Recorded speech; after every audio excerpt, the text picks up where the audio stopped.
मैं डॉक्टर सतीश चंद्र गुप्ता आज के 6th आयुर्वेद सेशन में आप सभी का हार्दिक स्वागत करता हूं। इससे पहले भी आयुर्वेद के 5 सेशन में हमने त्रिदोष एवं पंचमहाभूत सिद्धांत, आयुर्वेदिक क्लॉक, स्वर्ण प्राशन एवं प्रकृति के बारे में जाना। कांच का गिलास। आज के इस आयुर्वेद सेशन के वक्ता डॉक्टर रामनिवास गर्ग हैं। Doctor RN. Garg, ex assistant professor and CMO SDAC and Dabur Dhanvantari college Chandigarh में अपनी सेवाएं दे चुके हैं। डॉक्टर गर्ग ने पंचकर्म डिपार्टमेंट से एमडी किया है और वर्तमान में पंचकर्म विशेषज्ञ के रूप में चौधरी ब्रह्म प्रकाश आयुर्वेद चरक संस्थान, government of NGT Najafgarh, Delhi में 10 वर्षों से अपनी चिकित्सकीय सेवाएं दे रहे हैं। डॉक्टर गर्ग ने अनेक नेशनल व इंटरनेशनल प्लेटफॉर्म पर अपना नॉलेज शेयर किया है। डॉक्टर गर्ग ने कोविड महामारी में भी कोरोना वॉरियर के रूप में लगातार 6 महीने से कोविड वार्ड में ड्यूटी दे रहे हैं। आज की भागदौड़ भरी जिंदगी में मनुष्य गलत जीवन शैली के कारण अनेक जॉइंट्स डिसऑर्डर जैसे आमवात, रूमेटॉइड आर्थराइटिस, संधिवात, ऑस्टियोआर्थराइटिस, वात रक्त, गाउट जैसी अनेक बीमारियों से ग्रसित हो रहा है। ऑडियंस चैट बॉक्स में अपनी क्वेरी डाल सकते हैं। सभी क्वेश्चंस को एंड में सॉल्व किया लिया जाएगा, इसलिए सभी ऑडियंस अपने चैट बॉक्स में क्वेश्चंस सेशन के दौरान लिखें।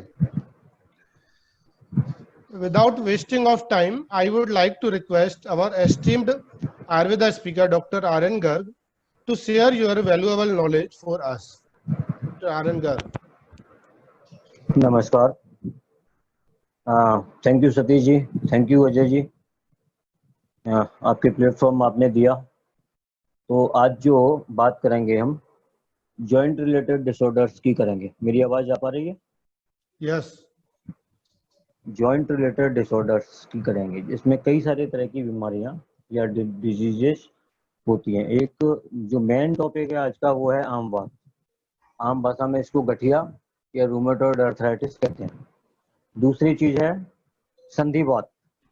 संधिवात और आमवात को हम पहले समझने से पहले एक बार ये क्लियर कर लेते हैं कि जॉइंट्स में मोटी मोटी प्रमुख कितने प्रकार की बीमारियां होती हैं। एक तो सूजन वाला जॉइंट्स की डिजीज, जिसमें स्वेलिंग होती है, पेन होता है और उसका रेंज ऑफ मोशन, मतलब उसका ऑर्गन का फैलने का पूरा दायरा कम हो जाता है। जैसे उंगलियां हैं तो उंगलियों को पूरा फैलने का दायरा ये कम होके इस तरह से हो जाएगा, ये फैलने में दिक्कत आएगी। हाथ का पूरा ये रेंज ऑफ मोशन है, ये रेंज ऑफ मोशन नहीं रहेगा। तो वो व्याधियां जो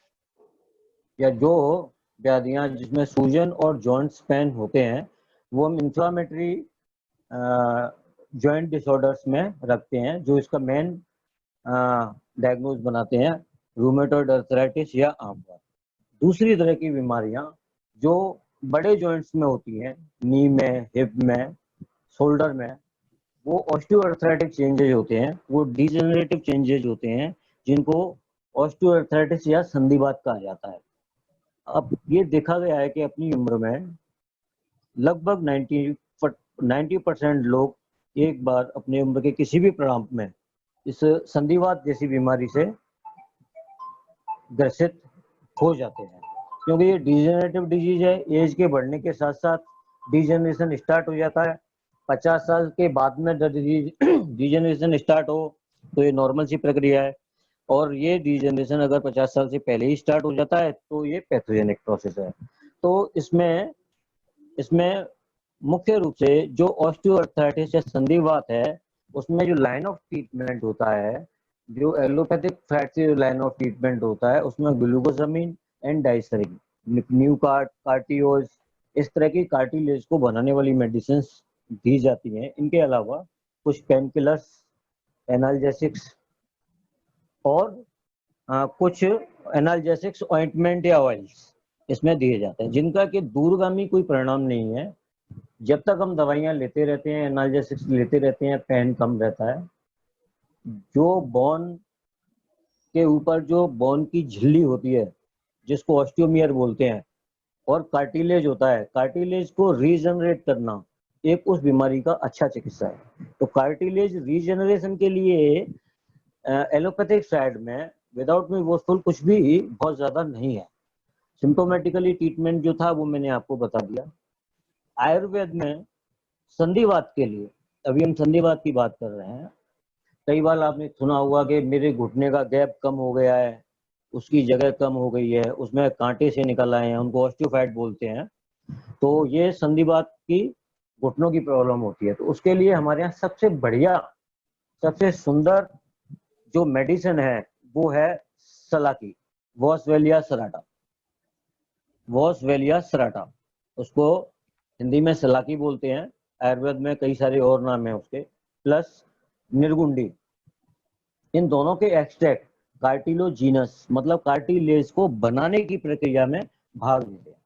दूसरी चीज निर्गुंडू को वाइटेक्स निर्गुंडो बोलते हैं। दो कॉम्बिनेशन द बेस्ट है। ये किसी भी फॉर्म में लिए जा सकते हैं, कैप्सूल फॉर्म में भी आते हैं, गूगल फॉर्म में भी आते हैं, ये कई सारी फॉर्म में आते हैं। दूसरी प्रमुख बात वो जॉइंट्स को रिपेयर करने का है। तो जो कार्टिलोजीनस होते हैं, कार्टिलेज को बनाने वाले एजेंट हैं, वो ये दो है। और कुछ ऑयल्स हैं, उन ऑयल्स की मसाज वगैरह से इसमें वक्त के साथ आराम आ जाता है। एलोपैथिक साइड में मैंने आपको जैसे कि पहले बताया, glucosamine, diacerein and analgesics, pain killer, दर्द निवारक औषधियां, plus vitamin D and calcium, ये सब चीजें प्रिस्क्राइब करते हैं। तो कैल्शियम रिच हमारे यहाँ गोदंती, प्रवाल पृष्ठी, कई सारी आयुर्वेदिक मेडिसिन हैं जिनको हम कैल्शियम दे सकते हैं। अच्छा, विटामिन, छोटा सा इंट्रोडक्शन मैं इसका दे रहा हूँ आपको कि विटामिन डी क्यों जरूरी है शरीर के लिए। क्योंकि ये इसका इंटरवेंशन हर जॉइंट डिजीज में आएगा।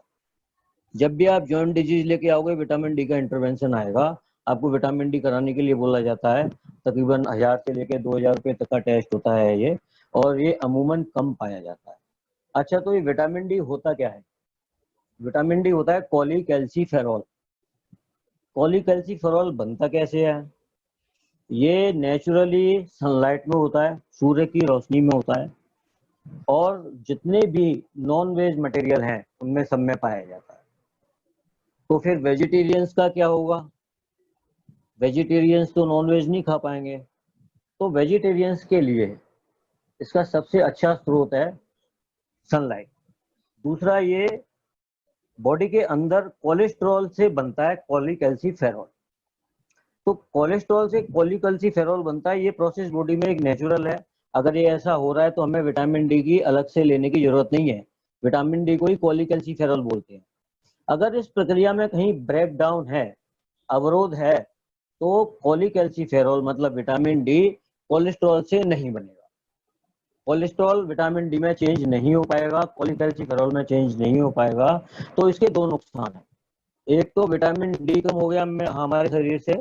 दूसरा, कोलेस्ट्रॉल जो कंज्यूम हो रहा था कॉलीकैल्सीफेरॉल में, वो कोलेस्ट्रॉल कंज्यूम नहीं हो पा रहा है। इससे हाइपर कोलेस्ट्रोमिया मतलब जिससे कोलेस्ट्रॉल की प्रॉब्लम, बीपी की प्रॉब्लम और स्टार्ट हो जाती है। तो हमें जरूरत है उस प्रोसेस के ब्रेकडाउन को खत्म करने की, उस प्रोसेस में जो पैथोजेनेसिस है उसको हटा देने की, जिससे कि नेचुरली हमें विटामिन डी मिले, कोलेस्ट्रॉल का कंजप्शन भी हो, कोलेस्ट्रॉल एक्यूमुलेट भी नहीं हो, और हमें बीपी वगैरह, हाइपर कोलेस्ट्रेमिया, लिपिड ये जो कोलेस्ट्रॉल से संबंधित समस्याएं हैं जो कार्डियक प्रॉब्लम में आगे जाके कन्वर्ट हो जाती हैं, वो सब नहीं हो।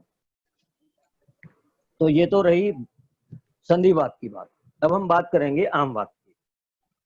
आम बात को समझने से पहले हमें एक वर्ड है अग्नि।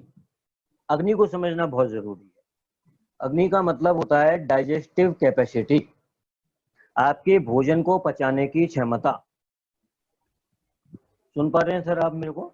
Yes yes yes. सतीश, हाँ। तो भोजन को पचाने की आपकी क्षमता अगर ठीक है तो आपकी अग्नि ठीक है। अग्नि का मतलब अंदर की अग्नि, अंदर के डाइजेस्टिव जूसेस। तो अग्नि अगर ठीक है तो कोई रोग जल्दी से पास में नहीं आता। और अग्नि मंद है, जिसको मंदाग्नि बोलते हैं, सर्वेषु रोगो अपि मंदाग्नि, मतलब मंदाग्नि के कारण ही सारी रोगों की उत्पत्ति होती है। अगर आपकी डाइजेस्टिव जूसेस, आपकी डाइजेस्टिव कैपेसिटी ठीक नहीं है, वहां से पैथोजेनेस, कई रोगों की पैथोजेनेसिस स्टार्ट हो जाती है, कई रोगों की पैथोलॉजी स्टार्ट हो जाती है, कई रोग स्टार्ट होना प्रारंभ कर देते हैं। तो हर आदमी की एक प्रकृति होती है, हर मनुष्य की कुछ प्रकृति होती है, किसी की वातिक होती है, पित्तेज होती है। जैसे पीछे के सेक्शन में डॉक्टर सतीश गुप्ता ने बताया था कि प्रकृति क्या होती है, प्रकृति किस तरह से हम देखते हैं, प्रकृति में कैसे खाना चाहिए, कैसे। तो विभिन्न तरह की प्रकृति के जो लोग होते हैं उनकी अग्नि भी विभिन्न विभिन्न प्रकार की होती है। तो अग्नि से भोजन पचता है और वो आपके आंतों में जाता है। आंतों से उनका जो पाचक अंश है, जो उनके साथ हमारे लिए इंपॉर्टेंट मटेरियल है, वो ब्लड की, इंटेस्टाइन में ब्लड की जो नली होती है उनको सोख के और बॉडी के हर पार्ट में सर्कुलेट कर देती है। अगर हमारी अग्नि ठीक नहीं है, हमें मंदाग्नि है, तो भोजन सही से नहीं पच पाता। यहाँ से स्टार्ट होती हैं बीमारियों की लंबे चौड़े पहाड़। यहाँ से बीमारियों के स्टार्टिंग स्टार्ट होती है। तो जो अग्नि है, अगर अग्नि मंद है, तो अग्नि मंद में जो हमारा भोजन नहीं ठीक से पच पा रहा है, वो एक तरह से फर्मेंटेड होके और एक लस पदार्थ में कन्वर्ट हो जाता है, जिसको हम कहते हैं आम। आम मतलब आमवात वाला आम। बिना पचा हुआ, अधपचा या विकृत रूप से पचा हुआ भोजन, उसको हम आम कहते हैं। उसी को हम टॉक्सिन्स कहते हैं, उसी को रूमेटिक फैक्टर कहते हैं। रूमेटोलॉजी में इसको भी जानना जरूरी है, हमें एलोपैथिक साइड में ज्यादा नहीं जाना है, लेकिन कुछ चीजें जानना जरूरी है कि उनको रूमेटॉइड अर्थराइटिस क्यों कहा गया। तो रूमा एक वर्ड है जो लैटिन वर्ड है। रूमा मीन्स खिसक सकने वाला पदार्थ। रूमा मीन्स लस लसा, थूक जैसा खिसक सकने वाला पदार्थ, जिसको रूमा बोलते हैं। आम को रिप्रेजेंट करता है, हम उसको आम बोलते हैं। वो विकृत पदार्थ एब्जॉर्ब होके पूरी बॉडी में जाके और छोटी छोटी संधियों में जाके बैठ जाता है। वो विकृत आम जो पचा नहीं है, अग्नि की प्रॉपर अग्नि न होने के कारण, प्रॉपर डाइजेशन न होने के कारण, वो विभिन्न विभिन्न प्रकार के छोटे छोटे जॉइंट्स में जाके बैठने की प्रवृत्ति होती है। वहां से स्टार्ट होता है आमवात। तो पहले हम इसकी एपिडेमियोलॉजी की बात करेंगे कि इसका इंसिडेंट कितना है, एज फैक्टर क्या होता है इसका, ये सारी चीजें हैं। तो नंबर 1, ये मेल की अपेक्षा फीमेल में ज्यादा पाया जाता है। इसकी इफेक्शन की जो रेट है वो फीमेल में ज्यादा है रादर देन मेल के। दूसरी चीज, एज ग्रुप। 20-25 साल से लेकर के 45 साल तक के एज ग्रुप में ये बीमारी बहुत प्रायतः देखने को मिलती है। फिर आता है सेक्स। सेक्स का मतलब मेल में कम, फीमेल में ज्यादा। उसके बाद में आता है आपका एज फैक्टर। एज क्या है, अगर 15 साल से पहले ये बीमारी हो रही है तो वो उसमें कहीं ना कहीं कंजेनाइटल या जेनेटिक इफेक्ट होते हैं, उसको हम JRA, जुवेनाइल रोमेटॉइड अर्थराइटिस के नाम से जानते हैं। मोटी बात सीखने की ये है या समझने की ये है कि इस बीमारी के जो कैरेक्टरिस्टिक फीचर हैं, जो इस बीमारी को रिप्रेजेंट करते हैं, वो मॉडर्न के हिसाब से 3-4 फीचर हैं। Number 1, morning stiffness. सुबह उठने के बाद में छोटे छोटे जॉइंट्स में जकड़ाहट, उनमें स्तब्धता और उनमें पेन। 1, और वो कहते हैं कि कम से कम 4 जॉइंट इसमें इन्वॉल्व होने चाहिए। अगर एक जॉइंट इन्वॉल्व है तो उसको रोमेटॉइड अर्थराइटिस की कैटेगरी में नहीं रख सकते, आमवात की कैटेगरी में नहीं रख सकते।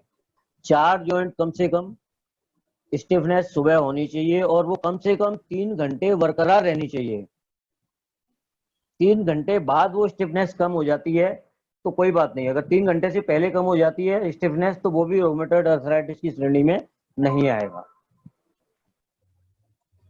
ये 2 चीजें हो गई। तीसरी चीज, सिमेट्रिकल जॉइंट्स। अगर इस जॉइंट में हो रहा है तो सेम दूसरे हाथ के इस जॉइंट में भी होगा। सिमेट्रिकल जॉइंट्स में, एक दूसरे से मिलते हुए जॉइंट्स में ये स्टार्ट होता है। पहले छोटे जॉइंट से स्टार्ट होता है, फिर बड़े जॉइंट्स को इन्वॉल्व कर लेता है। तो एक थोड़ा सा डिफरेंशिएशन ये करेंगे कि अगर ये एक ही जॉइंट में हुआ तो फिर क्या संभावनाएं हो सकती हैं। तो अगर ये एक जॉइंट में होता है पेन, अगर वो सैक्रोइलियक जॉइंट में है, मतलब कूल्हे के जॉइंट में है, और पेशेंट की उम्र तकरीबन 20-25 साल है, तो वो 90% ट्यूबरकुलर सैक्रोइलियाटिस का केस हो जाता है, मतलब सैक्रोइलियक जॉइंट की रीढ़, ये हिप जॉइंट की टीबी। अगर वो सिर्फ एक हाथ में हो रहा है, उसमें भी चांसेस बनते हैं कि ये एक जॉइंट का टीबी हो या अदर कोई सेप्टिसीमिया, सेप्टिक डिसऑर्डर्स हो, वो चीज अलग हो गई। अब हम बात करेंगे ईटियोलॉजी की, कि ये होता क्यों है। तो ईटियोलॉजी में एलोपैथिक वाले कहते हैं, जो अंग्रेजी मॉडर्न मेडिसिन वाले कहते हैं कि ये आइडियोपैथिक है, मतलब इसके कारण का नहीं पता। हम कहते हैं कि हमें इसके कारण का बहुत अच्छी तरह से पता है। हम मीन्स आयुर्वेद, आयुर्वेद कहता है कि हमें इसके कारण का बहुत अच्छे से पता है, और इसका कारण है मंदाग्नि, अग्नि का विकृत होना, अग्नि के विकृत होने से आम का बनना, और आम का ब्लड के थ्रू एब्जॉर्प्शन होकर छोटे छोटे जॉइंट्स में बैठ जाना, इसको हम कहते हैं आमवात। एलोपैथिक में इसका कोई भी कारण स्पष्ट रूप से नहीं दिया गया है, हालांकि वो ये मानते हैं कि इस बीमारी के साथ साथ 90% केसेस में हिस्ट्री मिलती है आईबीएस की, इरिटेबल बाउल सिंड्रोम। नाम बहुत कॉमन है और बहुत कॉमन बीमारी है, सुनी होगी आपने। दूसरी चीज क्रॉन्स डिजीज, ये दोनों ही गैस्ट्रोइंटेस्टाइनल ट्रैक्ट, मतलब भोजन की नली से संबंधित बीमारियां हैं। इन बीमारियों की हिस्ट्री मिलती है, ये वो मानते हैं। और हम ये शुरू से ही कह रहे हैं कि जब आम की विकृति, अग्नि की विकृति होती है, तो ये आम बनता है। ये प्रक्रिया तकरीबन 8 साल से लेके 10 साल तक कंटिन्यू होती है, उसके बाद में जाके एस्टेब्लिश होती है डिजीज। डिजीज ऐसा नहीं है कि एक दिन भोजन नहीं पचा, एक दिन में आम बन गया और दूसरे दिन आपको रूमेटॉइड अर्थराइटिस हो गया या गठिया हो गया, ऐसा नहीं है। आपको 8-10 साल तक ये समस्याएं लगातार रहेंगी। लगातार रहने के बाद में अचानक धीरे धीरे ये पेन ग्रेजुअली स्टार्ट होता है, पहले कम स्टार्ट होगा, फिर धीरे धीरे ज्यादा स्टार्ट होगा, साथ में बुखार भी रहने लग जाएगा। तो इसका जो इस्टेब्लिशमेंट है वो ग्रेजुअली है, सडन ऑनसेट नहीं है। दूसरी चीज, आपने कई बार, आप में से कई लोग गए होंगे या आप लोगों ने प्रेस्क्रिप्शंस देखे होंगे कि जो एलोपैथिक में हम ऑर्थोपेडिक्स को दिखाने जाते हैं जॉइंट्स पेन को, तो वो उसमें गठिया का एक जांच कराते हैं। अगर वो गठिया का जांच नेगेटिव आता है तो वो कहते हैं सीरो नेगेटिव, मतलब सीरम में नहीं पाए जाने वाला गठिया है। और जो गठिया मिल जाता है तो वो एस्टेब्लिश डिजीज गठिया हो ही जाती है। दूसरी चीज ये है, अगर उनमें कुछ समझ में नहीं आता तो उसको एक टर्म लिखते हैं idiopathic inflammatory, idiopathic inflammatory bilateral polyarthritis. कितना अच्छा वर्ड लग रहा है, कितना अच्छा लग रहा है सुनने में, कि पता नहीं कितनी लंबी चौड़ी बीमारी है। Idiopathic inflammatory bilateral rheumatoid arthritis या पॉलीआर्थराइटिस। इसका मतलब हुआ हिंदी में कि ऐसा बहुसंधीय शोथ जो बहुत सारी संधियों में होता है और जो सूजन वाला होता है और उसके कारण का नहीं पता। इसका हिंदी अर्थ ये है, बहुत सारे जोड़ों में होने वाला दर्द जिसके के कारण का हमें नहीं। इसको अंग्रेजी में बोलते हैं आइडियोपैथिक इंफ्लेमेटरी पॉलीआर्थराइटिस। तो हमारे यहाँ ऐसा कोई सिस्टम नहीं। तो आम होता क्या है, उष्मणो अल्प बलत्वेना। उष्मा मतलब अपनी शरीर की अग्नि, मतलब डाइजेस्टिव जूसेज, इसके अल्प बल के कारण, इसके कम होने के कारण भोजन अपचित रह जाता है, दूषित प्रकार से पचता है, फॉर्मल्टेट हो जाता है। इससे इंटेस्टाइन में, स्टमक में एक प्रोड्यूस होता है पदार्थ जिसको हम आम कहते हैं, और वो आम पूरे शरीर में जाके संधियों में बैठ जाता है। पुनः पुनः वही आमवात की बात मैं आपको बता रहा हूं। दूसरा चीज, मंदाग्नि क्यों होती है, डाइजेस्टिव कैपेसिटी कम क्यों होती है, अग्नि कम क्यों होती है। तो इसके दो प्रमुख कारण है, एक आहारज कारण, एक विहारज कारण। आहार में हमें कफवर्धक आहार निरंतर लेना नहीं चाहिए। मीन्स की जलेबी खा ली सुबह, दही भी खा लिया, रात को भी दही खा लिया, उड़द की दाल खा रहे हैं, कफवर्धक आहार विहार हम लेते चले जा रहे हैं, लेकिन दिन में भी सो रहे हैं और कोई काम भी नहीं कर रहे। तो हमें ऐसे आहारों से बचना चाहिए जो आहार, दूध और दूध से बनी मिठाइयाँ, दूध तो कैल्शियम न्यूट्रिशन सबसे बढ़िया न्यूट्रिशन है, कंप्लीट फूड है, बट इसका पचना भी तो जरूरी है। अगर ये नहीं पचेगा तो यही दूध आपको नुकसान देगा। तो दूध से बनी मिठाइयाँ पहले लोग खा लेते थे क्योंकि वो काम बहुत करते थे। तो जो इतने दूध, ये अब फास्ट फूड, जितने भी fast food, slow food, junk food, Chinese food, Burmese food, ये जितने भी फूड अब जो पिछले 20-25 साल में आए हैं, उन्होंने जुवेनाइल रूमेटॉइड आर्थराइटिस के केसेस में एक बहुत बड़े स्तर पर इजाफा किया है। 10 साल के बच्चे को देख रहे हैं कि घटिया है, 15 साल के बच्चे को देख रहे हैं कि घटिया है। मेरे सामने एक बाबूजी बैठे हैं, तकरीबन मेरे को उम्र 65-70 साल लग रही है, तभी उन्होंने अपने जमाने में इस तरह की चीजें नहीं सुनी होंगी कि 15 साल के लड़के को गठिया हो गया, पेट इतना निकल आया, ओबीज इतना हो गया कि 15 साल का लड़का ही 55 किलो का हो गया, 60-70 किलो का हो गया। तो ये सब चीजें, आहार से संबंधित चीजों का हमें ध्यान रखना चाहिए, नंबर 1। दूसरी चीज बिहार, मतलब गर्मी के अलावा दिन में कभी नहीं सोए। गर्मियों में दिन दुआ स्वप्न निषेध नहीं है, आप सो सकते हैं। गर्मियों के अलावा दिन में सोने से कफ बढ़ता है, कफ बढ़ता है तो वो अग्नि को मंद करता है। तो कफवर्धक आहार विहार और ये जो जितने भी रोस्टेड फूड और ये जो फ्राइड फूड और ये सब चल रहे हैं, इनके कारण इनको पचा नहीं पाता हमारा, मतलब शरीर इनको खाने के लिए बना ही नहीं है एक्चुअली, क्योंकि ये तो पिछले 20 साल में हैं सारे। हमारे तो क्या खाते थे, फल फ्रूट, हरी सब्जियां, देसी घी, दूध, दही, ये सब चीज खाने वाले लोग हैं इंडियन लोग। अब हम क्या है कि पाश्चात्य संस्कृति में जाके वो खाना खाने लग गए, तो वो एक मेन कारण। दूसरा कारण इसका ये है कि अगर किसी के फादर को है तो उसको ज्यादा प्रोन होता है वो सन, जिसको के फादर को रूमेटॉइड है उसको ज्यादा जल्दी होने की चांसेस रहते हैं। दूसरी चीज, तीसरी चीज एक्सरसाइज की कमी होना। अब इसके लक्षण क्या है, हमें अब दो चीजें हैं, या तो इस बीमारी को हो जाने के बाद हम ट्रीट करें, या ये बीमारी अंडर प्रोसेस हो उसी वक्त हम सावधानी रख लें। जब सावधानी रख लेंगे तो ये बीमारी नहीं होगी। तो इसके जो प्रारंभिक लक्षण हैं वो है अंगमर्द। अंगमर्द means fatigue, अंगमर्द means fatigue.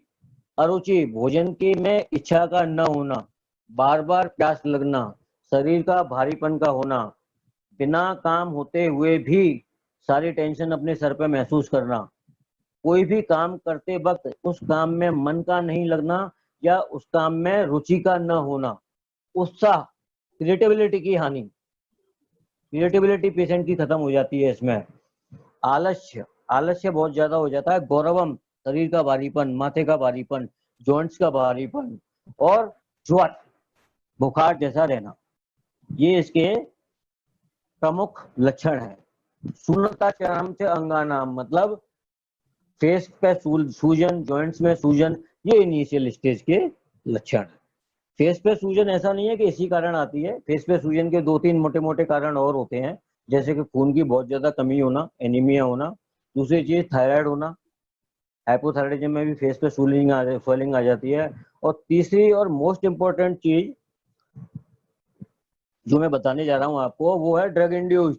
Drug induced मतलब कोई पेशेंट अगर स्टीरॉयड थेरेपी पे है तो उसका फेस बिल्कुल पफी हो जाता है, फूल जाता है, स्वेलिंग आ जाती है फेस पे। तो ये सब प्रारंभिक लक्षण हैं बीमारी के। जॉइंट, मैंने आपको सिम्टोमेटोलॉजी की बात कर ली कि किस तरह के सिम्टम्स इसमें होते हैं। अब आयुर्वेदिक पॉइंट ऑफ व्यू से देखें तो इसमें 3 क्रिटिकल सिम्टम हमें डिजीज के एस्टेब्लिश होने के बाद मिलते हैं। ज्वर प्रतीति, मतलब बुखार के जैसा फील होना, बुखार नहीं होना। आप अगर टेम्परेचर लेंगे थर्मामीटर से तो टेम्परेचर आपका राइज नहीं आएगा, लेकिन आपको अंदर से लगेगा कि मुझे बुखार हो रहा है, फीवरिश फीलिंग जिसको बोलते हैं, ज्वर प्रतीति। अंगमर्द, पूरे शरीर में दर्द जैसा होना, और आम मल, आम मल का मतलब आपकी स्टूल, आपकी लैट्रिन का चिकना होना, बहुत ज्यादा चिपकनी लैटरिंग होना, बहुत ज्यादा पानी से वास होने वाली लैटरिंग होना, ये 3 प्रमुख लक्षण है जिनके बेस पे हम additional to all that previous point, जैसे कि जॉइंट स्पेन है, जॉइंट स्पेन में स्तब्धता है, वो स्तब्धता 3 घंटे तक रहनी चाहिए, 4 से ज्यादा जॉइंट्स में दर्द होना चाहिए। उसके अलावा ये 3 आयुर्वेद में अलग से सिम्टम बताए हैं जिनके आधार पे हम डायग्नोज कर लेते हैं।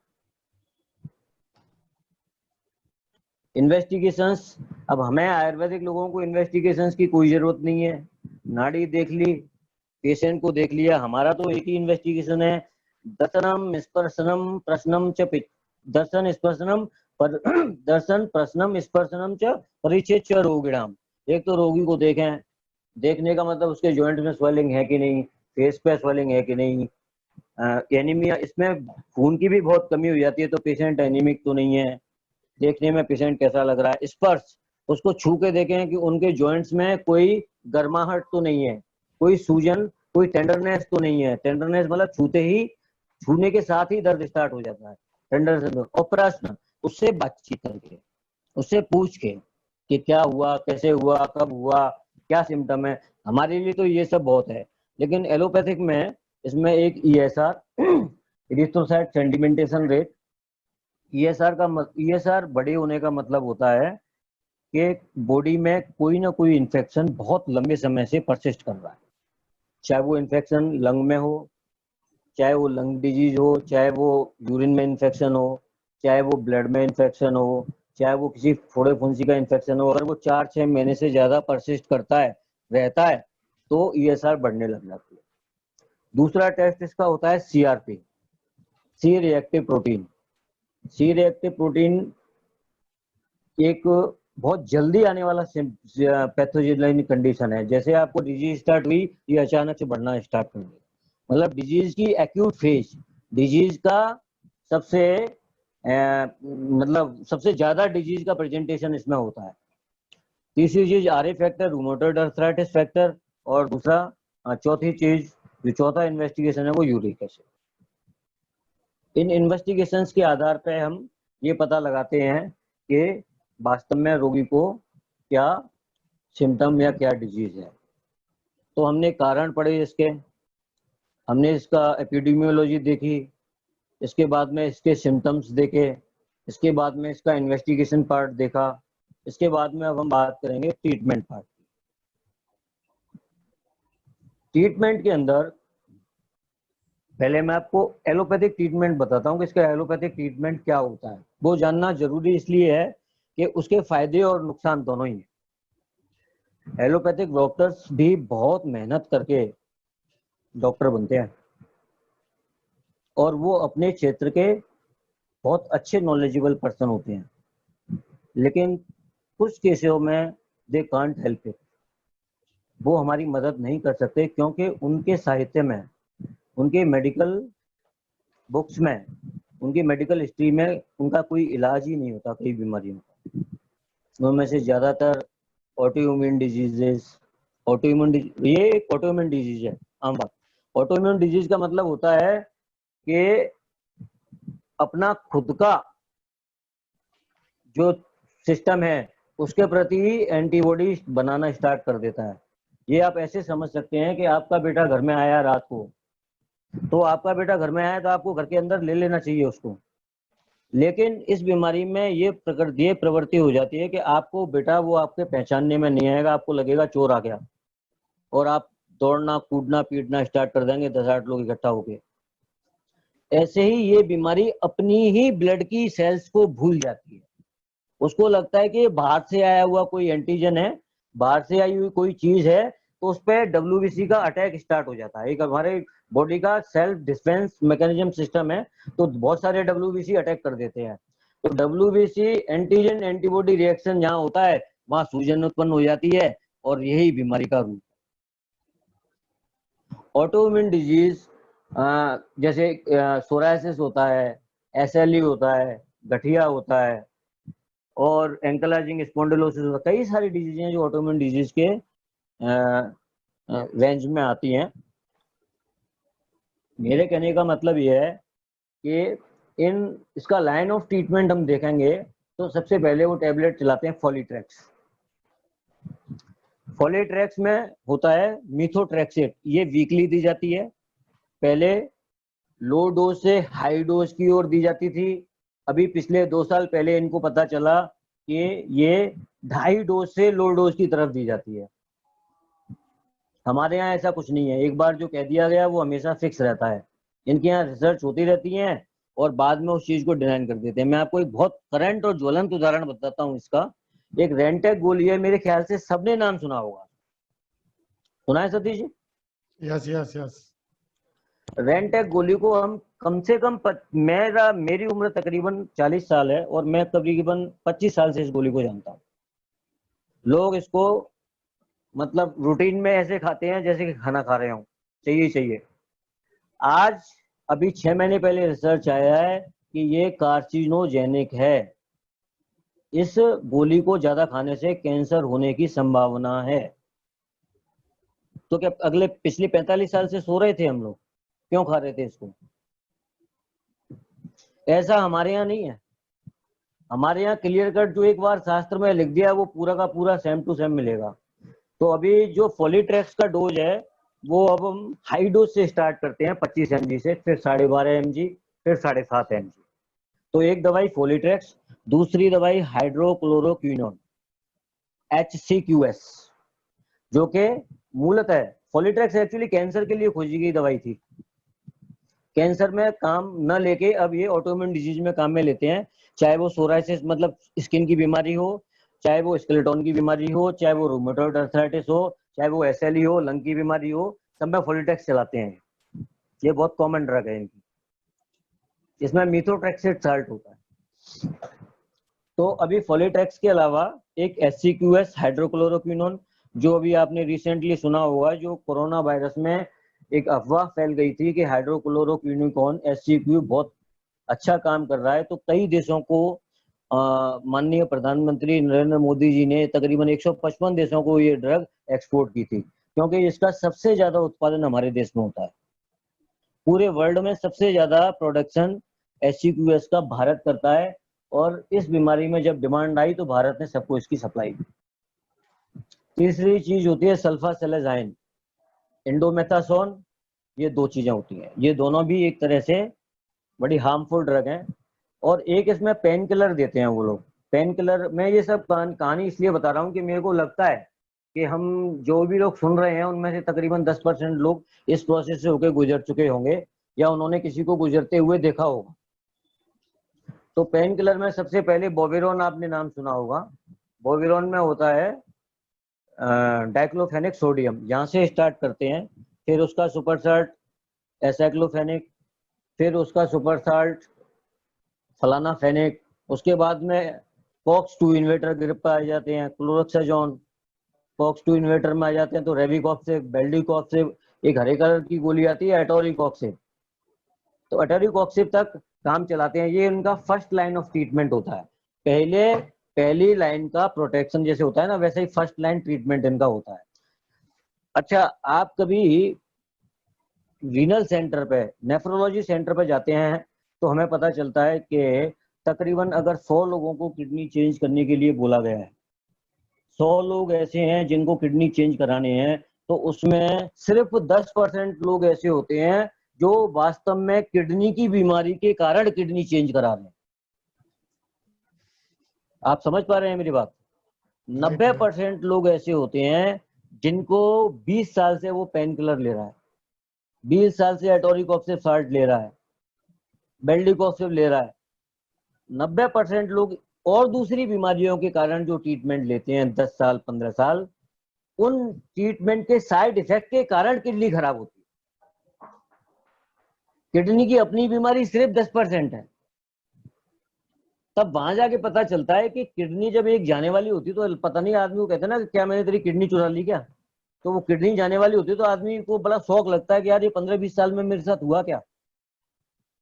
मैं तो गठिया का इलाज ले रहा था, मैं तो सोराइसिस का इलाज ले रहा था, किडनी बीच में कहां से आ गई? इसी तरह से ये हिपेटोटॉक्सिसिटी करते हैं। हिपेटोटॉक्सिसिटी मतलब आपके लिवर को भी डैमेज करते हैं। मैं ये बिल्कुल नहीं कह रहा हूं कि ये दवाइयां सारी खराब हैं या इनको नहीं लेना चाहिए। मेरे कहने का आशय ये है कि इनको बहुत लिमिट में क्वालिफाइड डॉक्टर से सोच समझ के तब लेना चाहिए। हमें ये झोला छाप डॉक्टरों के में पेन किलर खाते खाते 20 साल हो जाते हैं, ये गलत है। वो डॉक्टर्स, दवाइयां तो उनकी यही हैं, लिमिटेशन है उनके पास, इसके अलावा कोई दवाई नहीं है। कोई भी डॉक्टर आपको, कोई भी अच्छा डॉक्टर आपको ये नहीं कहेगा कि मैं गठिया को ठीक कर दूंगा, रूमेटॉइड अर्थराइटिस को मैं ठीक कर दूंगा। वो कहेगा भैया इलाज लेते चलो ठीक रहोगे, इलाज बंद कर दोगे फिर स्टार्ट हो जाएगा। तो वो हर 3 महीने में किडनी के और लिवर की जांच कराते हैं। अगर वो जांच ठीक होती है तो वो दवाई आगे कंटिन्यू करते हैं, नहीं तो फिर उनसे निम्न स्तर की दवाइयों पे आ जाते हैं। तो ये कहानी हो गई allopathic first line of treatment की। पेशेंट तकरीबन 4 साल 5 साल इस फर्स्ट लाइन ऑफ ट्रीटमेंट से बहुत खुश रहता है। क्यों कि वो गोली खाता है, उसका दर्द उसका पता ही नहीं होता कि उसको दर्द हो रहा है कि नहीं, बिल्कुल मस्त। 5 साल बाद ये जो साल्ट हैं जो मैं आपको बता रहा हूँ, वो बॉडी को माफिक पड़ने लग जाते हैं, खून में उनको, खून को आदत हो जाती है उनकी, तो वो इफेक्ट कम करने लग जाते हैं। जैसे हमने पहली बार बच्चे को डांटा तो बच्चा थोड़ा सा सुनता है, और हम दिन में 50 बार बच्चे को डांटेंगे तो दूसरे दिन से वो सुनना बंद कर देता है। तो अगर हम 5 साल इन दवाइयों को ले रहे हैं तो बॉडी इनको एक्सेप्ट करना ही बंद कर देती है। फिर आता है इनका सेकंड लेयर ट्रीटमेंट, उसमें डेफ्लाजाकोर्ट और मेथिल प्रेडनिसोलोन। डेफ्लाजाकोर्ट डेफ्ला नाम से आती है, मेथिल प्रेडनिसोलोन ये मेड्रोल या डिपोमेड्रोल के नाम से बहुत फेमस ड्रग है। इनको पहले वो ओरली देते हैं, मुंह से खाने के लिए देते हैं। 2 साल इससे बहुत अच्छे से निकल जाती हैं, 3 साल अच्छे से निकल जाती हैं। लेकिन इस दौरान कई बार वो जो जॉइंट में सूजन हो जाती है तो सूजन के अंदर भी इंजेक्शन करते हैं, जिससे कि सूजन वहां डिजोल्व हो जाती है। तो 4-5 साल अच्छा लगता है। 4-5 साल बाद पता चला कि आपका हीमोग्लोबिन बहुत कम हो गया, मुंह ऐसा फूल के मोटा हो गया, पफी फेस, मून फेस बोलते हैं उसको, चांद जैसा फेस, गोल गोल मटोल मटोल, तो वैसा फेस हो गया। ये उन बीमारियों के साइड इफेक्ट है। तब तकरीबन 5+5 साल के बाद में जब ये ड्रग भी इफेक्ट करना बंद कर देती हैं, तब डॉक्टर को 10 साल में हम अच्छा खासा पैसा दे चुके हैं। ये कहाँ गया यार? हाँ, मैं दिख पा रहा हूँ सर आपको? Yes yes yes. हाँ। अब इनका तीसरा नंबर का, वो कहते हैं कि देखो भैया 10 साल तो हमने बीमारी ठीक रखी है आपकी, अब इसका एक ही इलाज है, एक इंजेक्शन लगता है इटारनासेप्ट। इटारनासेप्ट होता क्या है? इटारनासेप्ट बहुत ही सीवियर किस्म का इम्यूनो डिप्रेसेंट ड्रग है। ये इम्यूनिटी को बहुत असरदार तरीके से कम करने वाली ड्रग है। इम्यूनो मॉड्यूलेटर नहीं बोलते, इम्यूनो डिप्रेसेंट ड्रग है ये इसका कॉस्ट 15,000 रुपए से लेके 70,000 रुपए तक होता है। और ये एक वीकली या 2 वीक में एक बार या 3 वीक में एक बार ऐसे स्टार्ट करते हैं। और इस इंजेक्शन के अलावा फिर वो हाथ जोड़ के नमस्ते करते हैं कि भाई साहब अब मेरे पास कोई इलाज नहीं है, आप किसी आयुर्वेद वाले को दिखा लो, होम्योपैथिक वाले को दिखा लो, अब आपका ट्रीटमेंट यहाँ से कंप्लीट हो गया। तो वो इटारना सेप्ट तक के केस हमारे पास आते हैं और हम उन्हें पूरी तरह गंभीरता से ट्रीट करते हैं और बहुत अच्छे रिजल्ट मिलते हैं। लेकिन अगर हमारे पास फर्स्ट स्टेज में केस आ जाता है तो हमें बहुत आसानी होती है इस केस से निपटने के लिए, इस बीमारी को ठीक करने के लिए। सेकंड स्टेज में आता है तो और हमें कठिनाई होती है। और अगर थर्ड स्टेज मतलब जो इटारना सेप्ट पेशेंट आ गया तो उसको हमें थोड़ा ज्यादा टाइम लगता है, लेकिन हम कंट्रोल कर लेते हैं। हमारा सक्सेस रेट तकरीबन 95%, इसमें कहीं कोई प्रॉब्लम नहीं है। तीसरी चीज, इसके साइड इफेक्ट के अलावा अब हम बात करेंगे आयुर्वेदिक ट्रीटमेंट की। तो आयुर्वेदिक ट्रीटमेंट क्या कैसे होना चाहिए? तो पहली बात तो करेंगे हम कि नो ड्रग थेरेपी, कोई दवाई नहीं देनी है, गर्म पानी पियो, सुपाच्य भोजन, जो आसानी से पच जाने वाला भोजन, जो आपकी अग्नि जो विकृत हो गई है उस पर ज्यादा लोड न डाले, पहले से ही आधा पचा भोजन, मूंग की दाल का पानी, घिया, टिंडा, तोरई, परवल की सब्जी, मूंग मसूर की दाल, ड्राई फ्रूट्स कोई सी भी ले सकते हैं, नॉन सिट्रस फ्रूट जो खट्टे फल नहीं है वो सारे ले सकते हैं। उसके साथ में हमें जो आहार जो हम खाते हैं, जो हम आहार लेते हैं उसका ध्यान जरूर रखना चाहिए। आहार में हमें क्या क्या चीज बढ़ानी है आप याद कर सकते हैं, इस चीज को आप दिमाग में रख सकते हैं इस चीज को। जिंजर, सौंठ, मेथी दाना, लहसुन, अजवाइन, ये सब हमारी किचन की चीजें हैं। ये इन सब चीजों को यूज करने के लिए यूएस में कोई यूज नहीं करता इनको, इनको हम लोग यूज करते हैं। काली मिर्च, लौंग दौड़ा, ये सारी चीजें इस बीमारी को, जिस बीमारी से लड़ने में हमारी मदद करती है। तो पहली बात तो हमें ये इंश्योर करना चाहिए कि हम पहले जो हमारे सिम्टम्स आ रहे हैं, जो आम के सिम्टम्स हैं, तभी हम डॉक्टर के पास चले जाएं या हम घर में अपना इंतजाम कर लें। इसमें चित्रगादी आती है, ये जो मैंने अभी आपको ड्रग्स बताई हैं वो। दूसरी चीज भोजन के रिस्ट्रिक्शंस, भोजन क्या खाना है क्या नहीं खाना है उसके चेंज, उसकी तब्दीली, और अपनी फिजिकल एक्सरसाइज, ये सारे चीज स्टार्ट कर सकते हैं। तो हमारा पहली स्टेज पे जो आम के लक्षण है वो आम नहीं बनेगा। आम नहीं बनेगा तो बीमारी नहीं बनेगी। अब 8-10 साल तक मेरे को लग रहा है कि मेरे को कॉन्स्टिपेशन है, कभी कॉन्स्टिपेशन हो जाता है, कभी डायरिया हो जाता है, कभी आईबीएस हो जाता है, इरिटेबल बाउल सिंड्रोम, कभी मेरे को कोई चीज हो जाती है, कभी मेरे को चेहरे पे स्वेलिंग आ जाती है, जॉइंट्स में दर्द हो जाता है, मैं लापरवाह हूँ और मैं सब खा रहा हूँ, कोई प्रॉब्लम नहीं। लेकिन जब हम एक दिन पता चलता है कि सुबह मैं मतलब बिस्तर से उठा और मेरी बॉडी में कोई भी मूवमेंट नहीं है, मैं हाथ से एक गिलास पानी नहीं पकड़ सकता, तब जाके समझ में आता है कि अब मुझे डॉक्टर के पास जाना चाहिए। मीन्स कि उसको गठिया या रूमेटॉइड अर्थराइटिस स्टेबलिश हो चुका है। अब हम ट्रीटमेंट की बात करेंगे। अब हम ये नहीं कहेंगे कि तूने ऐसा क्यों करा, कैसे करा, कब करा, ऐसा नहीं करना चाहिए, जो हो गया सो हो गया।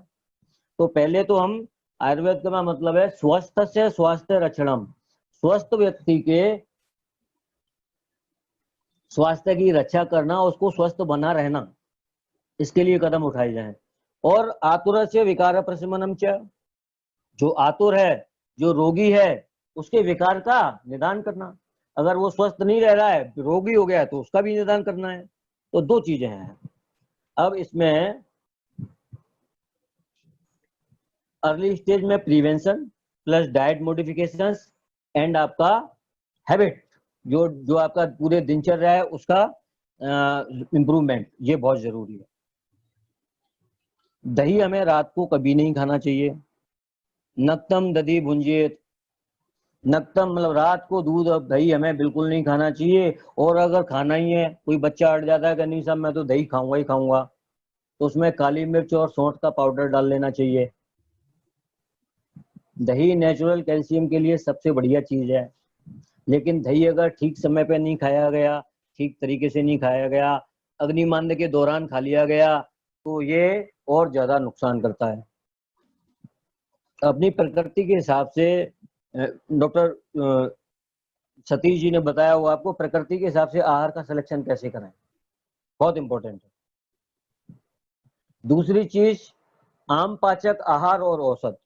आम पाचक आहार कौन से होते हैं, जो मैंने अभी आपको बताए, सौंठ, पिपली, मरीच, लहसुन, अजमोद, मेथी, ये सब आम पाचक पदार्थ हैं। ये आम पाचक पदार्थ हैं। वो आम पाचक औषधि, तो औषधि में तो फिर बहुत सारी मेडिसिन हमारे यहाँ स्टार्ट हैं। तो हमारे यहाँ एक इसका चिकित्सा सूत्र है, चिकित्सा लाइन ऑफ ट्रीटमेंट जिसको बोलते हैं, वो है लंगनम स्वेदनम तिक्तम। रोगी को भूखा रखा जाए। लंगनम लघु भोजनम, लंगनम मतलब लघु भोजन, कम भोजन, और लघु भोजन। लघु भोजन मतलब वजन में लघु नहीं, पचने में आसान भोजन। अब एक तो हम अरबी की सब्जी खाएं, भिंडी की सब्जी खाएं, या फिर हम मूंग की दाल का पानी पिए, मूंग की दाल से सब्जी खाएं, तो दोनों में बहुत जमीन आसमान का अंतर है। तो हमें लघु भोजन करना चाहिए। लंगनम लघु भोजन, अच्छे से पका हुआ और आसानी से पचने वाला भोजन, उसको कहते हैं लंगन। स्वेदन, स्टीम लेनी चाहिए। जहां जहां जॉइंट्स पे स्वेलिंग है, जहां जो जॉइंट्स इन्वॉल्व हैं, वहां स्वेदन लेना चाहिए हमें। तिक्तम, कड़वे पदार्थ, करेला है जो नेचुरली तिक्त है, मेथी है, जो नीम का है, ये सारी चीज हमें लेना चाहिए। दीपन करने वाले पदार्थ, हमारे दीपन मतलब हमारी अग्नि को बल देने वाले पदार्थ। मेन बात ये है अब जो मैं आपको बता रहा हूं कि दीपन पदार्थ कौन से हैं। सौंठ, सौंफ, चित्रक, चव्य, ये सारे दीपन पदार्थ हैं। इनका सबका सेवन करना चाहिए। और फिर पंचकर्म ट्रीटमेंट आता है, लास्ट में आता है पंचकर्मा ट्रीटमेंट।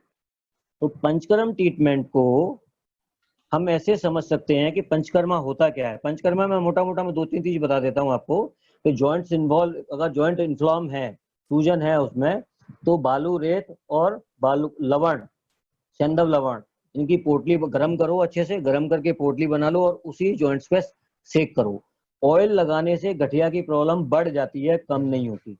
तो गठिया में कभी भी किसी भी किस्म का ऑयल नहीं लगाना चाहिए। एक पंचकर्मा में एक तो लवण, बालू का पोटली श्वेत मतलब रेत और नमक का पोटली से, और दूसरा बस्ती therapy, medicated enema. Medicated enema का मतलब लैट्रिन के रास्ते दी जाने वाली दवाइयां, उनका मतलब कहीं आपके पेट को साफ करना नहीं है।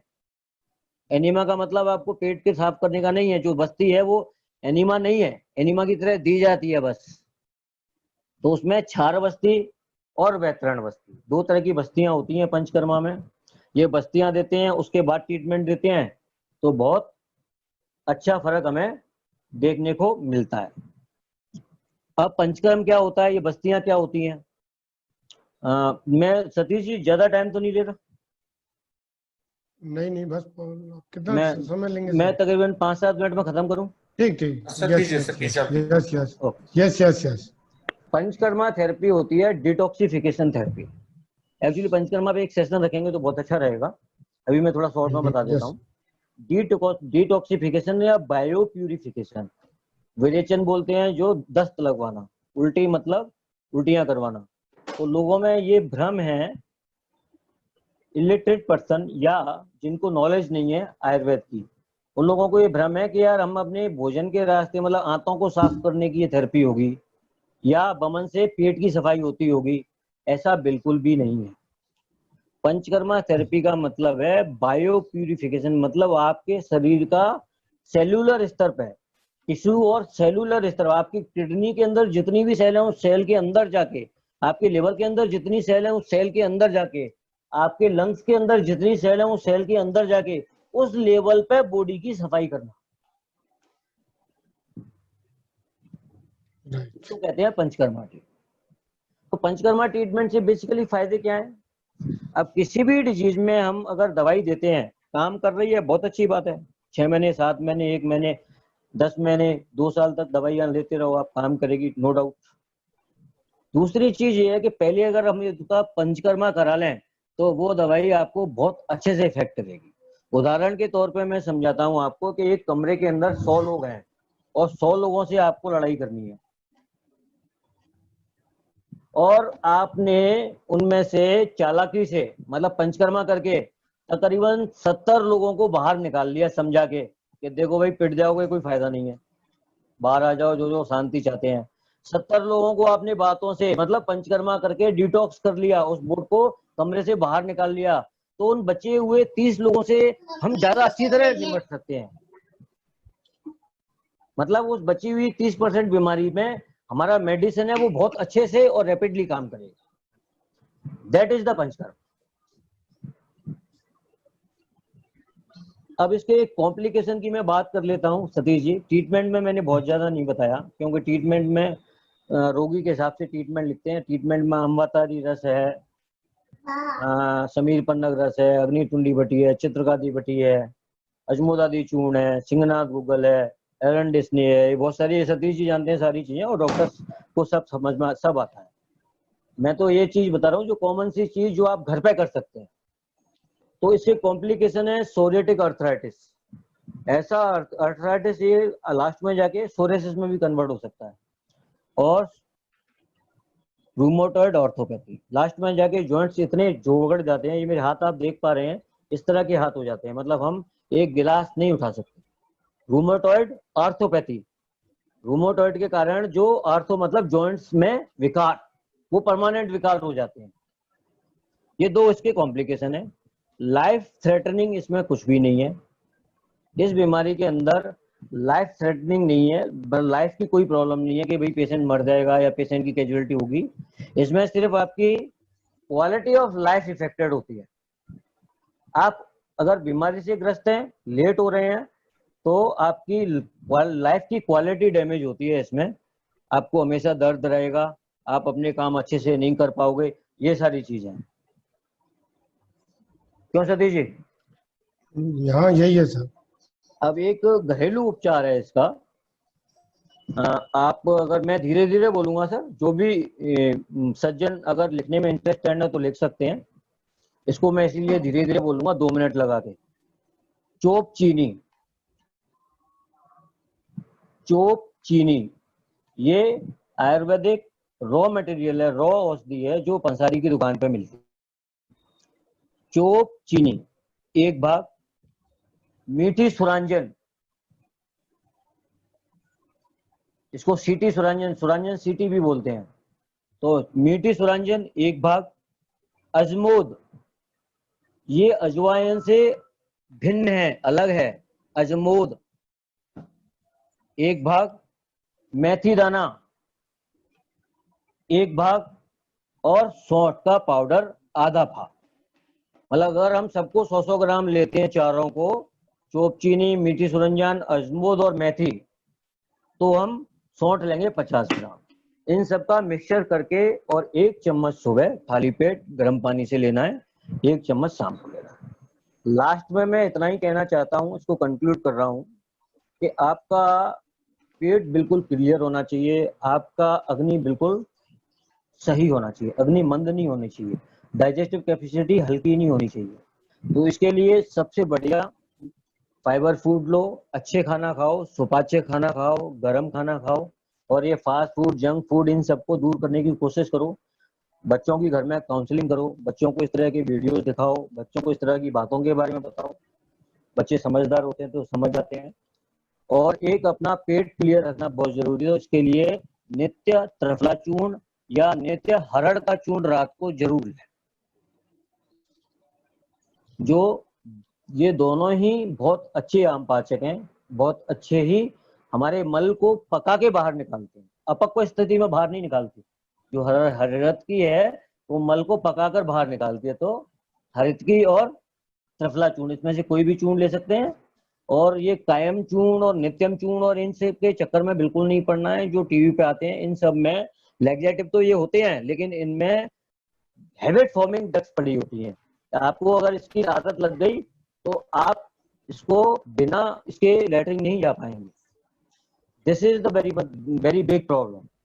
और हरेतकी को आप 2 साल बाद छोड़ दें, 2 दिन बाद छोड़ दें, आपको कोई प्रॉब्लम नहीं आएगी। 1 साल के बच्चे से लेके 90 साल तक का 8% इसको यूज में ले सकता है। एज का भी कोई इश्यू नहीं है और हैबिट फॉर्मिंग का भी कोई इश्यू नहीं। तो सतीश जी, ये सब आम बात के बारे में छोटी सी जानकारी। नमस्कार। थैंक्स टू आपके अगर कोई doctor R N Garg. Questions हैं, welcome sir, welcome. Doctor R N Garg ने हमें जॉइंट्स डिसऑर्डर के बारे में बहुत ही आसान शब्दों में इसके बारे में विस्तार पूर्वक समझाया। इसके अलावा जो अस्मति एकेडमी है, आरवे सेशन के अलावा भी किड्स टीचिंग किड्स और स्वयं मंथन सीरीज भी चला रही है। आप लोग उसको, चैनल को सब्सक्राइब करके उन एक्टिविटीज को भी देख सकते हैं। अब यहाँ पर कुछ क्वेश्चंस आए हैं, मैं डॉक्टर गर्ग से कहूंगा कि उनका आंसर दें। जी सर, प्लीज। हाँ, ये कविता खंडेलवाल जी का क्वेश्चन है। Sir, I am 39 years old. I am badly suffered from rheumatoid arthritis since from last 3 years. I have taken treatment in allopathy, Ayurvedic and homeopathy, but no relief. Kavita ji, unmute please. Host Ajay ji. हाँ Garg sir. हाँ sir. इनका जवाब आप दीजिए, answer. अगर इनकी 30 साल as है और ये 39 ईयर एज है और इनको फर्क बिल्कुल भी नहीं है, तो मैं तो यही कहूंगा कि किसी अच्छे आयुर्वेदिक फिजिशियन से आप मिलें। आपने आयुर्वेद में क्या ट्रीटमेंट दिया है ये अभी मैं उससे अननोन हूँ। एलोपैथी का लाइन ऑफ ट्रीटमेंट मुझे पता है, आपने फॉलीट्रेक्स और SCQS, साज DX, इंडोकैप, SR, ये सारी चीजें ली होंगी। उनके बहुत ज्यादा अच्छे रिजल्ट। कविता सर जी, सुन सकते हैं? हाँ प्लीज।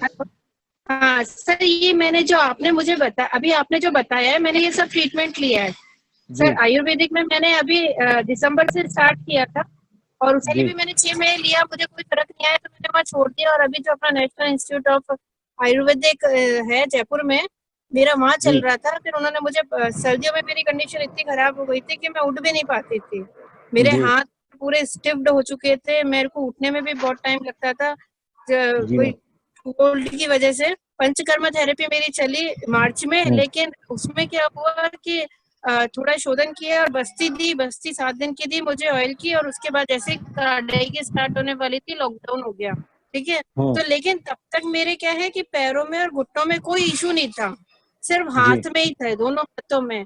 और उसके जी बाद में जैसे ही जब मैं डिस्चार्ज होके घर आई 15 दिन बाद में, मेरे जी पैरों की और घुटनों की ये कंडीशन हो चुकी है कि ना तो मैं नीचे बैठ सकती हूँ, ना मैं प्रॉपरली चल सकती हूँ, ना मैं वॉक कर सकती हूँ।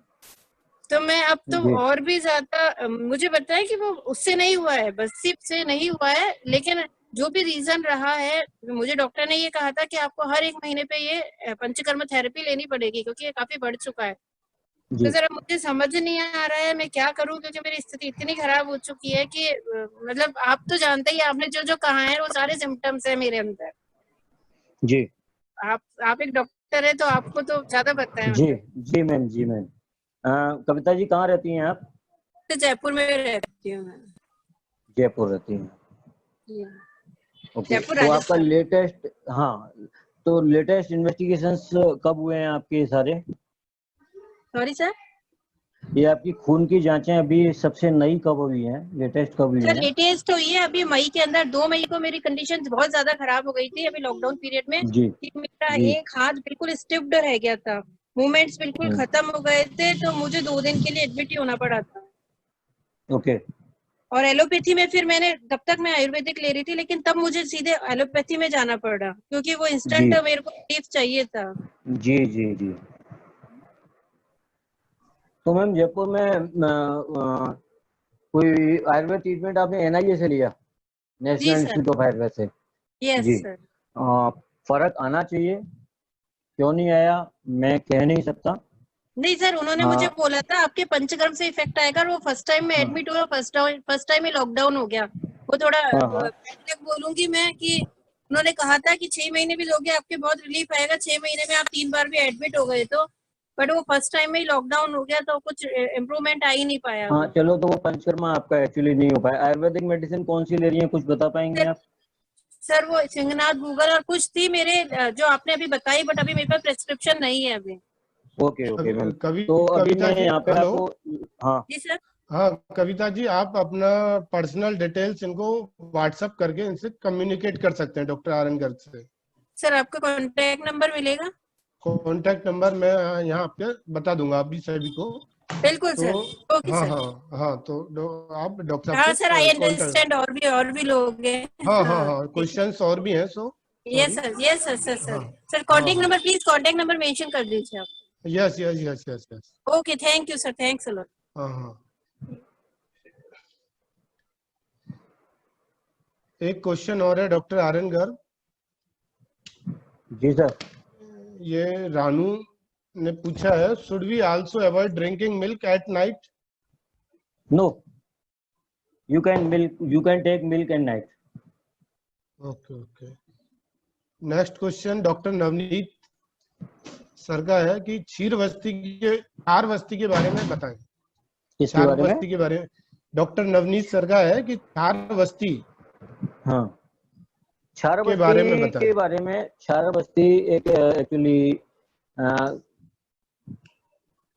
इमली और गौमूत्र और सज्जी क्षार, इस तरह की कई सारी चीजों से, 5-7 तरह की चीजों से मिलके बनने वाला एक लिक्विड होता है, जिसको कि हमें एनल रूट के द्वारा इंट्रोड्यूस करना होता है।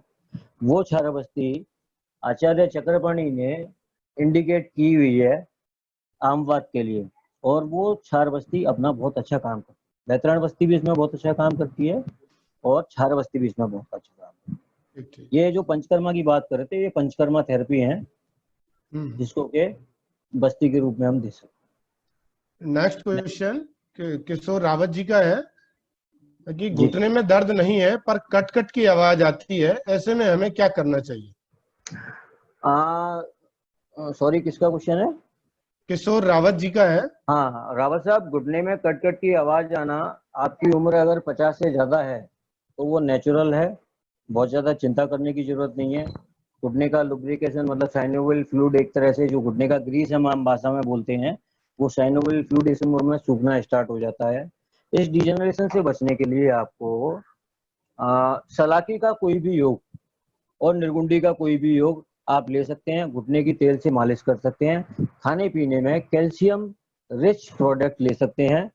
और लास्ट में ये कहना चाहूंगा मैं आपसे कि एक मायोस्टाइल फोर्ट, मायोस्टाइल, हालांकि मेरे को दवाई नहीं बतानी चाहिए यहाँ, लेकिन मैं मतलब आप पूछ रहे हैं तो मैं बता रहा हूँ। मायोस्टाइल फोर्ट एक सोलोमिक्स कंपनी की गोली आती है, इसमें सलाकी काफी मात्रा में होता है, वो गोली सुबह शाम स्टार्ट कर सकते हैं। या एलार्सिन कंपनी की आर कंपाउंड टैबलेट, बहुत सस्ती टैबलेट है, तकरीबन 1.5 रुपए की टैबलेट है, ये सुबह शाम स्टार्ट कर सकते हैं और खाने पीने पे ध्यान दे सकते हैं। ठीक ठीक ठीक। अजय जी, रोहित जी को अनम्यूट कीजिए।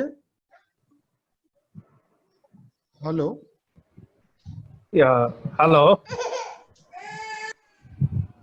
हाँ हेलो। रोहित जी, क्वेश्चन। देखिए, क्वेश्चन तो है मेरा, उससे पहले हाँ मैं गर्ग साहब, आपको डॉक्टर गर्ग साहब, मैं आपके लिए एक जी। स्पेशल बात ये कहना चाहता हूँ कि आपकी नॉलेज तो बहुत जबरदस्त है, आपको तो इस फोरम पे और भी सेशंस लेने चाहिए। मतलब मैंने जितने भी सेशंस आज तक देखे हैं उसमें सर से आपका मतलब बड़प्पन आप है, ऐसी कोई बात नहीं है। डॉक्टर सतीश जी हमारे यहाँ, इनको तो हमारे कॉलेज का महाज्ञानी मानते थे हम, और नहीं नहीं मानते नहीं, रहे हैं। डेफिनेटली सतीश जी का नॉलेज तो है ही अच्छा, बहुत जबरदस्त है। लेकिन अभी जब आप बीच में पूछ रहे थे कि मैं ज्यादा समय तो नहीं लिया, तो आपको सुनते हुए लगा नहीं कि 45 मिनट से आपको सुन रहे हैं, समझ रहे हैं। जी तो जी, first of all that is great कि आपने अपना समय दिया। दूसरा क्वेश्चन थैंक मेरा, यू सर। आप दूसरा 15 क्वेश्चन मिनट भले बाद बात करें। दूसरा क्वेश्चन भले आर्थराइटिस का है, लेकिन उससे थोड़ा रिलेटेड हटके जी टॉपिक है। आजकल ये जी, कैंसर इतना ज्यादा क्यों बढ़ गया है? कुछ बता देंगे थोड़ा सा, 5 मिनट, 2-3 मिनट, वाई हाँ कैंसर इज बिल्कुल इंक्रीज्ड इन बिल्कुल इंडिया सो मच? बिल्कुल, बिल्कुल सर, बिल्कुल बिल्कुल।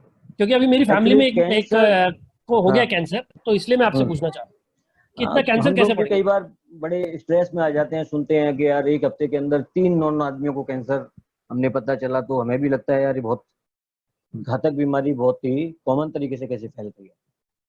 तो जहाँ तक मैं समझ पाया हूँ, इस कैंसर का कारण ये जो यूरिया वाला जो फल और सब्जी हम सिटीज में खाते हैं ना, वो कोई नारियल की सब्जी में हो रहा है, वो टॉक्सिन्स वाली पानी से वो सब्जियां हो रही हैं। तो ये सब्जी कहाँ से आ रही है? मतलब इनऑर्गेनिक फूड हमें नहीं मिल पा रहा है। ऑर्गेनिक किसी भी तरह की किस्म की सब्जी या दाल या फिर गेहूं हमें ये नहीं मिल पा रहे हैं। तो फर्स्ट ऑफ ऑल तो केमिकल वाली खेती इसका एक बहुत प्रमुख कारण है। और दूसरी, तेजी से बदलती हुई जीवन शैली, तेजी से बदलते हुए खाने पीने के हमारे तरीके, ये 2 कारण मुझे लगता है कि कैंसर को ज्यादा बढ़ावा दे रहे हैं। बाकी ऐसा मैं नहीं मानता कि किसी एलोपैथिक ड्रग के कारण कैंसर ज्यादा हो रहा हो, ऐसा नहीं है, इस तरह की चीजें नहीं है। तो मेनली हमें जो खाद दूध भी मिल रहा है वो भी इंजेक्शन वाला, और वो जो गाय कैसी है, भैंस कैसी है, कहाँ से मिल रहा है, कितना मिला हुआ मिल रहा है, क्या मिला है उसमें, ये नहीं पता।